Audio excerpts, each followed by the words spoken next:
Mika Hakkinen qui donne son avis sur la prolongation de Sergio Pérez chez Red Bull. C'est important que les pilotes se poussent les uns les autres dans une équipe. Et également important qu'il y ait une harmonie. Les coéquipiers ne doivent pas s'affronter, il est vraiment important que les pilotes n'entrent pas au conflit les uns avec les autres, car ça peut complètement détruire une équipe. Bah, lui, il avait eu David Coulthard, donc c'était tranquille. Hein. David, gentleman driver, David Coulthard, un peu comme Button. Hein. C'est pourquoi, avec le temps, une équipe peut commencer à donner l'impression de favoriser un pilote par rapport à l'autre. En réalité, tout ce qui se passe, c'est que le pilote le plus rapide génère les performances et les données qui alimentent les développements de l'équipe. Si le Finlandais comprend que Perez reste, il comprend aussi qu'Alpine vient de dire au revoir à Esteban Ocon. Un exemple frappant de la disparition de l'harmonie entre les deux pilotes. Il est donc sage de laisser partir l'un ou l'autre, selon Hakkinen.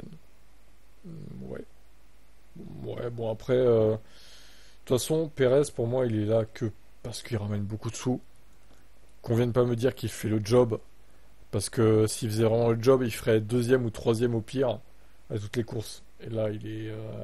enfin, quand Verstappen gagne, du moins.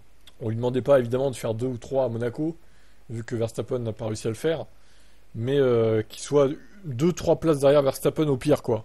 Là, ok, il fait le job. Mais pour l'instant, il a fait le job les 2-3 premières courses. Mais là, depuis, c'est une catastrophe, en fait. Depuis Imola, même Miami, c'est vraiment la cata, quoi. Bon, après, il va peut-être remonter la pente, hein, je sais pas. C'est peut-être un passage à vide parce qu'il avait un doute sur son avenir. Du coup, il était en mode panique. Son mental n'était pas là. Mais on fera les comptes à la fin de la saison. On verra s'il a fait le job, du coup. Et on verra si Red Bull est champion constructeur.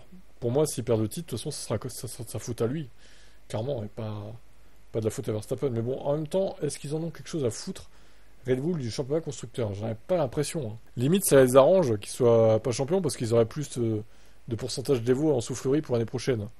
Donc, au final, qu'ils soient champions constructeurs, tant mieux. Sinon, bah tant pis, c'est pas grave. On aura plus de trucs de soufflerie. Je pense qu'ils se disent ça au final. Hein. Ça les dérange pas plus que ça. Hein.